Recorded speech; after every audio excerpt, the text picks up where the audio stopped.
నమస్తే, welcome to Andhraprabha TV. నేను సౌజన్య. ఎప్పుడైతే విజయసాయిరెడ్డి గారు రాజీనామా చేశారు అటు పదవికి ఇటు పార్టీకి అని అన్నారో, సో ఆ తర్వాత నుంచి దాని మీద చాలా ఊహాగానాలు వచ్చాయి. సో ఇక్కడ జగన్మోహన్ రెడ్డికి అండ్ విజయసాయిరెడ్డికి చెడిపోయిందని, ఆయన కేసుల నుంచి కాపాడుకోవడానికి తాను కాపాడుకోవడానికి ఇవన్నీ చేస్తున్నారని ఇలా చాలా వచ్చాయి. మరి ఈ అంశానికి సంబంధించి ఎన్నో విషయాలని వారి విశ్లేషణని మనతో పంచుకోవడానికి ఈరోజు మనతో పాటు ఉన్నారు సీనియర్ అనలిస్ట్ కేఎస్ ప్రసాద్ గారు ఉన్నారు. వారితో మాట్లాడదాం. నమస్తే ప్రసాద్ గారు. నమస్తే. జగన్మోహన్ రెడ్డికి విజయసాయిరెడ్డికి చెడిపోయింది, అందుకే ఆయన పార్టీ నుంచి పదవి నుంచి బయటకు వచ్చాడు.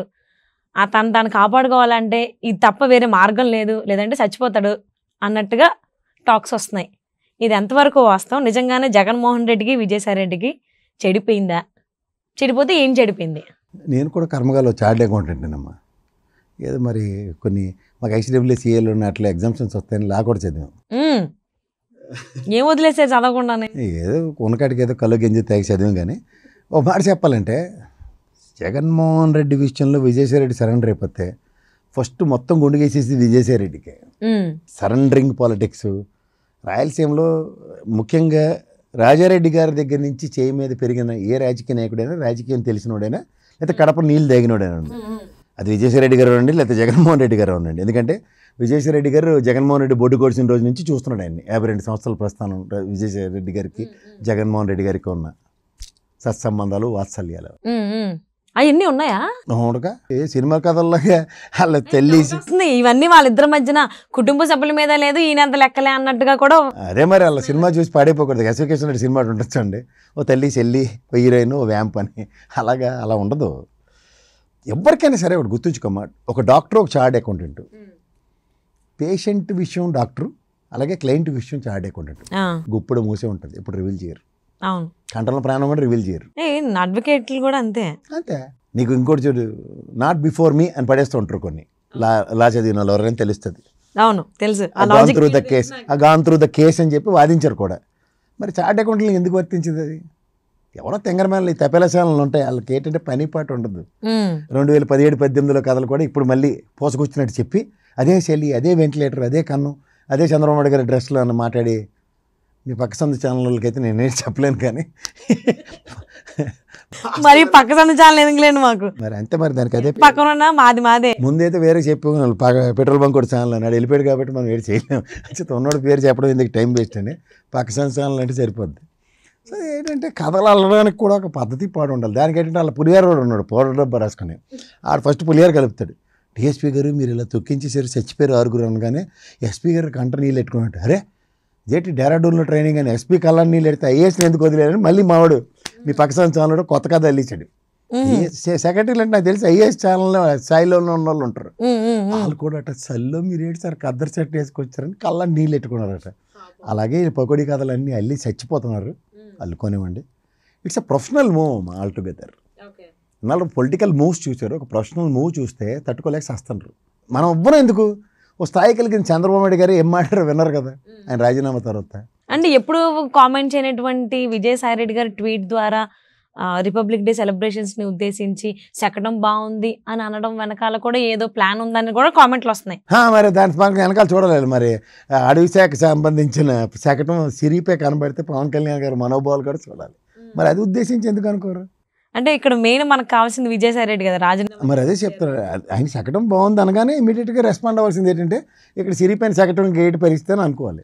అంటే కొంతమంది ఏమంటున్నారంటే వన్స్ పార్టీ నుంచి బయటకు వచ్చారు కాబట్టి ఆయనకి ఏమీ హద్దులు లేవు, హీస్ ఫ్రీ నౌ కాబట్టి ఆయన కామెంట్ చేస్తున్నారు అని కూడా అంటున్నారు. మరి దాని గురించి ఏమంటారు? నాకు ఇంకోటి కూడా తపేలా కబురు చెప్పాడు. అన్ని తపేలాలే, బకెట్లు లేవు. బకెట్ న్యూస్లు వేరేగా ఉంటాయి. మీ చార్ట్ అకౌంట్ లంకా దినకర్ ఉన్నాడు కదా, ఆయన కోఆర్డినేట్ చేస్తుండట, ఛానల్ పెట్టేస్తాడట, ఇవన్నీ ఇంకో తప్పేలా కబుర్లు చెప్తుండ్రు. ఎవరి కథలు అడిగి paper news channel with in 1 month announcement వస్తుంది. వాళ్ళ వార్త కూడా రెడీగా ఉన్నాడు, అమ్మేస్తాడని.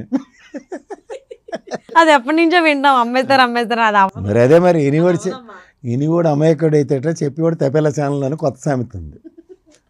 అదే వినేటోడు చోటోడు అయితే ఈ విని అంతే మగోడు మాటలు వస్తే ఎలాగ ఉంటుంది, సీలక్ష్మి లాగా చూడండి, మాటలు ఆపకుండా మాట్లాడడం వస్తుంది. దీని వెనకాల అన్ని మూలాలు ఎస్వికేషన్ రెడ్డి స్టోరీలే, అంతకన్నా ఇంకెట్లే. అంతే.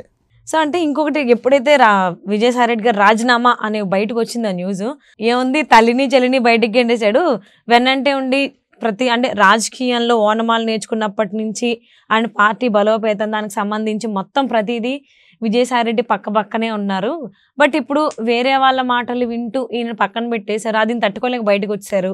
ఫస్ట్ కరెక్షన్ చేసుకోవాల్సిన విషయం ఏంటంటే జగన్మోహన్ రెడ్డి ఎవడి మాట విన్న విషయం గ్రహించగలిగితే మిగిలిన విషయాలని చాలా సింపుల్. అదే విజయసాయి రెడ్డి మాట వినట్లేదు కాబట్టి ఈయనకి మనోభావాలు దెబ్బతిన్నాయి కాబట్టి బయటకు వచ్చారు. అలా కదమ్మా, నాకు తెలిసి 52 ఏళ్ళు బట్టి కళ్ళ ముందు నీ పిల్లనో కొడుకునో తల్లినో పెండ్రానో చూస్తావు. ఇది ఎవడో నా మాట వినరా అనేది కన్ఫైన్ అయిన తర్వాత నేను చెప్పడానికి ప్రయత్నిస్తున్నానండి అని అడగని చెప్పావు అనుకో, వాళ్ళు మళ్ళీ తప్పేళ్ళ ఛానల్లో అంటారు.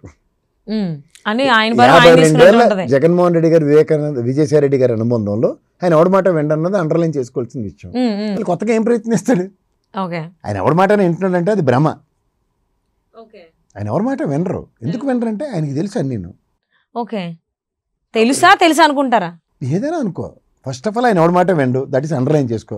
తెలుసా తెలీదా మళ్ళీ ఇవన్నీ మరి ఈ టీకా తాత్పర్యంలో నీకెందుకు నాకెందుకు ఆయన విండు, దాన్ని ఎస్టాబ్లిష్ చేసుకుని ముందుకెళ్తే విజయసాయి రెడ్డి గారు ఎవరు చెప్పారా అంటే నేనెందుకు చెప్తాను, ఆయన వినడం నాకు తెలిసి నేనెందుకు చెప్పాల్సి వస్తుంది అంటాడు. అలాగే మీరు సజ్జల గారిని అడిగినా అదే మాట చెప్తాడు, ఎవరిని అడిగినా అదే మాట చెప్పినప్పుడు కొత్తగా ఈయన మాట ఆయన వింటలేదట అని నువ్వు బ్రేకింగ్ న్యూస్ చేసుకుంటే నేనేటి చేస్తాను. అది నీ కర్మకి నేను బాధ్యుని కాదనాలి. అంటే ఎవరి కర్మకి వాళ్ళే బాధ్యులు. సో మరి ఫైనల్లీ విజయసాయి రెడ్డి గారు రాజీనామా అనేది ఆయనకి ప్లస్ అనుకోవాలా మైనస్ అనుకోవాలా? అసలు సేఫ్ జోన్లో ఉన్నట్టు ఆ కేసులకు సంబంధించి నాకు తెలియక అడుగుతానమ్మా. నువ్వు కూడా ఒక సీనియర్ జర్నలిస్ట్, నాకు తెలిసి నేను ఎప్పటి నుంచో 9-10 ఏళ్ళు బట్టి చూస్తున్నాను మార్కెట్లో. నువ్వు బంగారు తెలివి, నాకు తెలుసు. ఓ మాట చెప్పండి. రాజీనామా చేసిన వెంటనే ఆ వైస్ ప్రెసిడెంట్కి ఏంటి పని పాటలు అని గంటలోనే రాజీనామా చేసి ఆయనకే అక్నాలజ్మెంట్ ఇస్తే ఏటన్నా నువ్వు చెప్పవాలి? It's already well prepared plan. ఎవరు వెల్ ప్రిపేర్డ్? చెప్పమ్మా, నువ్వు చిన్న దాన్ని దాచుకో. నువ్వు నేను కూడా అలా తపేల లాగా హైడ్ అండ్ సీక్ గేమ్లు ఆడక. ఎవరు అనుకునేది ఉంది, చేసిన వాళ్ళకి తెలుసు, చేయించిన వాళ్ళకి తెలుసు. చేయించినోడు చెప్పాలి కదా. ఆ పేరు నాకు ఆధార్ కార్డు ఇవ్వలేదు కదా అని చెప్తా. అని ఎవరి మాట విన్నారు కదా. ఎవరు? జగన్మోహన్ రెడ్డిని చెప్తాను వీళ్ళు రాజీనామా చేయమని. మళ్ళీ మనమాట వినారు కదా అంటున్నా నేను. కాదు, వినాలి, వినిపించలే చెప్పాలి మనం. అమిత్ షా అక్కడికి వెళ్ళి కూర్చున్నాడు కదైనా. ఇంకా అమిత్ షా వెళ్ళి అక్కడికి వెళ్ళి విజయసాయి రెడ్డి నీ ఇంటికి వచ్చి నేను కాఫీ తాగుతానంటే మళ్ళీ మరి రఘురామకృష్ణరాజు గారు బాధపడతారు. ఎవరికైనా ఇంటికి తీసుకొచ్చి పూతరేకలు పెట్టి సామర్థ్యం అక్కడికే ఉంది. మరి ఈయనకి అలా సామర్థ్యం లేదు కదా.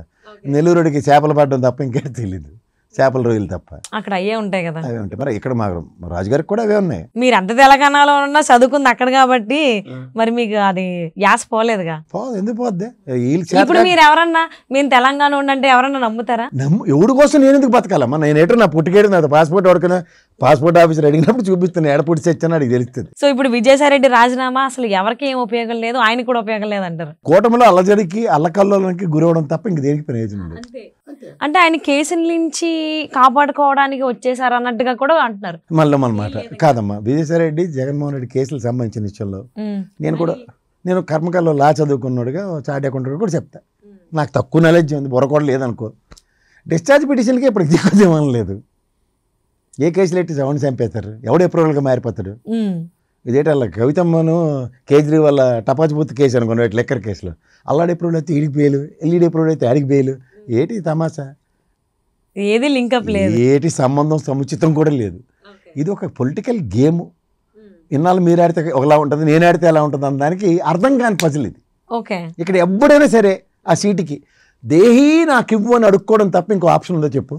అది బీజేపీ వాడని, తెలుగుదేశం వాడని, జనసేన వాడిని, లేదా వేరే రాష్ట్రంలో ఉన్నాడు ఎవడైనా.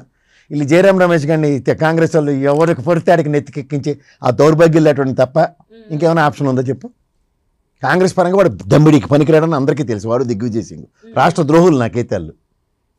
రాష్ట్రాన్ని ఎడుకోవడానికి కర్తకర్మ క్రియాలే.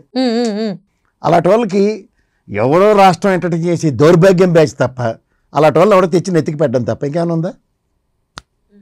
నేను పడేస్తే నేను రాజీనామా చేస్తే ఆడు వెళ్ళాడు రాజ్యసభకి, అదే తప్ప ఇంకేం చరిత్ర ఉంటుంది? నేను లాస్ట్ ఇంటర్లో కూడా చెప్పా, ఇక్కడ బట్టి విక్రమార్కను ఒక్కనే అమాయకుని చేసి కాంగ్రెస్ పరంగా వదిలేసి మొత్తం సిఎల్పి అంతా విలీనం అయిపోయింది.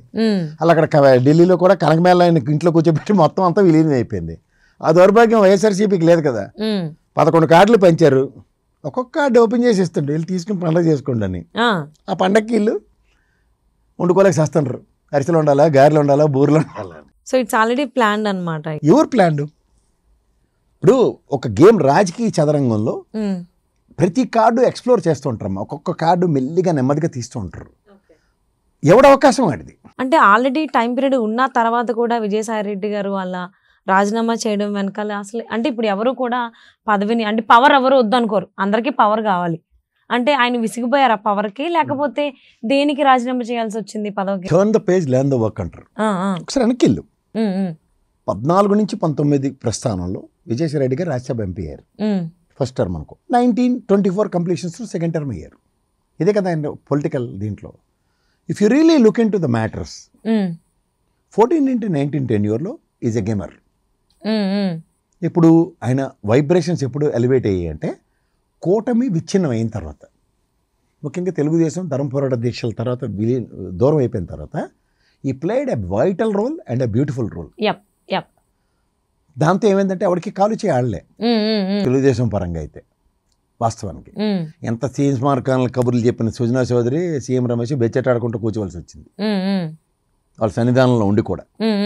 అంటే ఐ మీన్ రాజ్యసభకి పరంగా 1924లో రాజ్యసభ కంటిన్యూస్ తీసుకెళ్ళి మర్జ్ అయిన తర్వాత మళ్ళీ అవకాశం వచ్చింది. ఇది ట్యాగ్ లైన్ గుర్తుంచుకో. 14 నుంచి 19 తర్వాత ధర్మ పోరాట దీక్షల నేపథ్యంలో ఇదే సీఎం రమేష్, ఇదే సుజనా చౌదరి, ఇదే అశోక్ గజపతిరాజు, ఇదే రామ్మోహన్ రెడ్డి, వీళ్ళందరూ బ్యాచ్ చూసుకో. What they played zero. That has led to 1924 biggest damage to Telugu Desam. ఇదే 1924లో ఏం చేశారు స్ట్రాటజికల్గా, మనం ఇలా అడుగు తినిపోయాం కాబట్టి మర్చి చేసేదామని ఇక్కడ కాంగ్రెస్ సిఎల్పీలో మర్చి చేసినట్టు బీజేపీ పార్టీలో మర్చి చేశారు 3 ఎంపీలని. గరికపాటి అయింది 6 నెలలు 3 నెలలు నటించాడు, వెళ్ళిపోయాడు. మిగిలిద్దరు సీఎం రమేష్ లాస్ట్ దాకా ఈదాడు. అంతకన్నా ముందు 6 నెలల ముందు సుజనా చౌదరి శోభంగా నమస్కారం, అంతే కదా. కనకమేళ్ళ రవీంద్ర గారు తెలుగులో ఒంటరి పోరాటం రాజ్యసభలో, తెలుగులో అండర్లైన్ చేసుకో, ఇంకో భాష మాట్లాడ్డాయన. ఈ పోరాట పటిమల్లో మనకి ఏం సాధించామంటే మళ్ళీ అధికారమే సాధించాం. మరి ఆప్షన్ వీళ్ళు వదులుకుంటారంటే బీజేపీకి కావాల్సింది కన్సిడరేషన్. రాజ్యసభలో వాళ్ళకి సీన్ లేదు. ఆ సీన్ క్రియేట్ చేయడానికి 1924 మధ్యలో 24 ఎలక్షన్స్ ముందు కూడా బీజేపీ వైఎస్ఆర్ సిపికి ఇచ్చిన ఆప్షన్ ఏంటంటే బిస్కెట్ రూపంలో, మీరు ఎన్డీఏ కూటమిలోకి రండి, మేము Jaganmohan Reddy is very clear and evident, we will not come at all, what ever the support is needed will give it from out side. అది వాళ్ళకి కాని ఆప్షన్. తెలుగుదేశంలో జహాపన జేహీ అన్నప్పుడు కన్సిడరేషన్స్. సో మరి చూద్దామండి, మరి వాళ్ళ ప్లాన్ ఎలా చేసుకుంటున్నారు విజయసాయి రెడ్డి గారు రాజీనామా చేసిన తర్వాత, ఆయన కెరీర్ గురించి కావచ్చు, పొలిటికల్గా ఏంటి అనేది. ఇంకేముంది పొలిటికల్గా ఉండవు. ఫుల్ స్టాప్ పెట్టలేదు, కామా పెట్టు. ఈ సుజనా చౌదరికి సీఎం రమేష్కి టికెట్లు ఎత్తి గెలలేదు. అనకాపల్లిలో రాయలసీమ ఎవడోడికి వాళ్ళకే తెలియదు, వాళ్ళు మాలో కల్లా గెలిపించుకున్నారు లేదా. వన్స్ రాజకీయాల్లోకి వచ్చిన తర్వాత అది అంటే అంటారు కదా, ఏదన్నా అంటున్నంత వరకు అంటిన తర్వాత అది వదలదు అని. సో ఏ రాజకీయ నాయకులు కూడా రాజీనామా చేసినంత మాత్రం మళ్ళీ వేరే పార్టీలోకి, రాజీనామా చేసిన పార్టీలోకి రారు అనే దానికి ఛాన్సెస్ లేవు. There are so many chances. రారు అనే దానికి ఎంత ఉందో వస్తారనే దానికి కూడా అంతే అవకాశాలు ఉన్నాయి. వచ్చిన రాపైనా జరగవలసిన కాకల కార్యాలు గంధాలు తీరుస్తారు అన్నట్టు అది జరుగుతుంది అన్నది ఇన్నోటబుల్. ఏది ఎలా జరగాలో ఏం చేయాలనుకున్నారో చేసేస్తారు. విల్ సీ వాట్ హ్యాపెన్స్ అనేది. Thank you so much Prasad గారు.